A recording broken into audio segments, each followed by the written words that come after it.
A well-known saying, a different way of looking. In Matthew 5:39 it says this, "But I tell you, do not resist an evil person. If anyone slaps you on the right cheek, turn to them the other cheek also." For hundreds of years we've looked at the teaching of Jesus and portrayed him as someone who was meek and mild. Yet is that really the truth behind this radical teacher? Now, radical teaching basically means back to basics. Doesn't mean violence or anything like that. It just means back to basics. He was a teacher who brought a different perspective on how to live. While in Old Testament times retribution meant an equivalence, so an eye for an eye, a tooth for a tooth, is Jesus really telling us here in this teaching that we would allow those who are evil to hurt us not once but twice? Or is there something much more deeper to this teaching that perhaps we don't understand? The Sunday school teaching of this text is portrayed that you allow anyone who attacks you to have the first two blows. But is this really correct? Does this make any sense? Or are we giving a Western understanding, a surface understanding, a spin on this teaching, rather than knowing what the culture and who Jesus was speaking to and what these things really mean? In the Jewish Middle Eastern tradition at the time, the biblical usage of right and left have compound usage. There's direction, strength and weaknesses, favour and usage. Usage. The right hand is seen as righteous. It's clean, it's full of strength. It is a hand that you use to eat food and provide blessings with. The left hand is used for the unmentionable things, like the actions of toilet, or things that required to have unclean activities performed upon. You would never eat using your left hand, and you would never hand someone something with your left hand. You would only use your right. And that's even true today in Middle Eastern areas. And this has nothing to do with handiness, but with righteousness.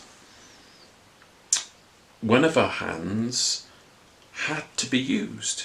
Favour. When being blessed, when Jacob's final blessing to his grandsons, Ephraim and Manasseh, was to take place before he died, Joseph, who was their father, places them at the left and right side of Jacob. Expected his father to place his right hand on Manasseh, who was the firstborn, and the left on Ephraim, and he would bless them. More important blessing coming from the right hand. What Jacob does is this: he crosses his hand because he knew that Ephraim would be more important than Manasseh.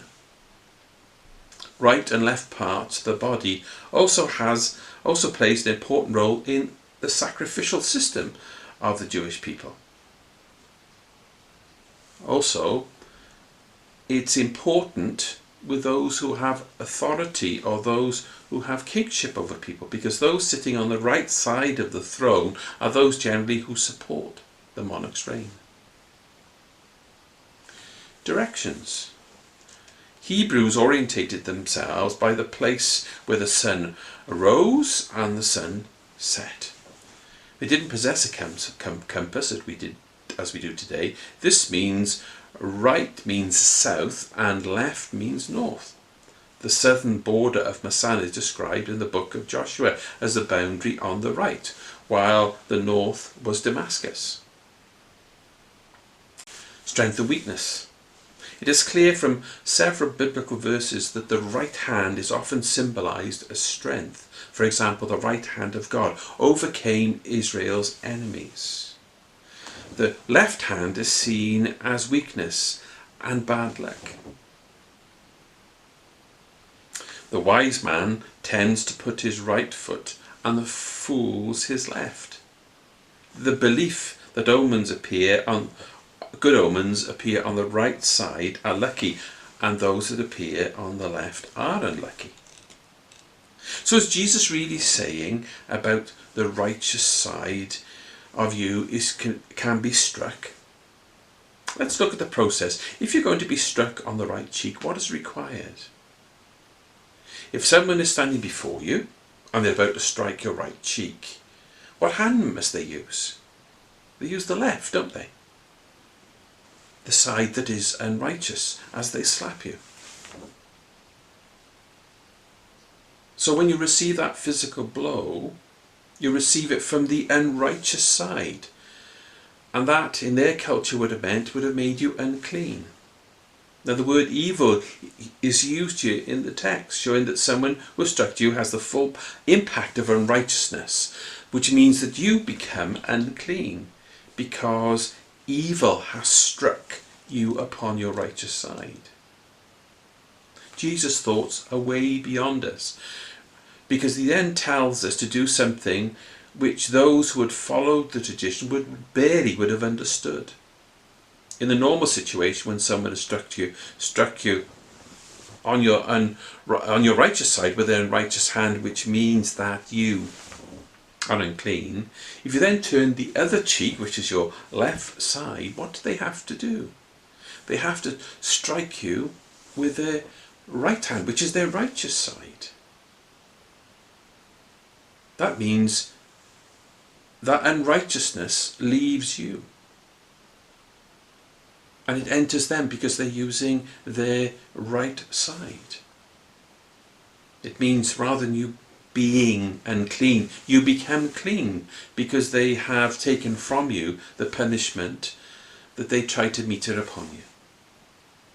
Jesus turned things on their head. The evil one who has struck you is given a second opportunity. If you present your other cheek, the left, and if the evil one who has struck you then strikes you again with their right hand, takes back the unrighteousness. The fact is that you have been cleansed. They have cleansed you. So if we look at the saying that is presented to us, is Jesus really saying, follow me, let someone strike you twice? Or is he really saying, let someone who is evil first strike you onto the right cheek? Don't retaliate at this point. Instead, turn the other cheek. And if they strike you again, then the guilt and shame of what they have done has returned to them. Rather than stay on you, you have been given your justification. You have been given the judgment upon this, because the evil that was meted upon you has returned to the one that has given it to you. You have been vindicated. I hope that quickie has made sense to you and perhaps given you an understanding of the meaning of that saying that Jesus, that teaching that Jesus was given us.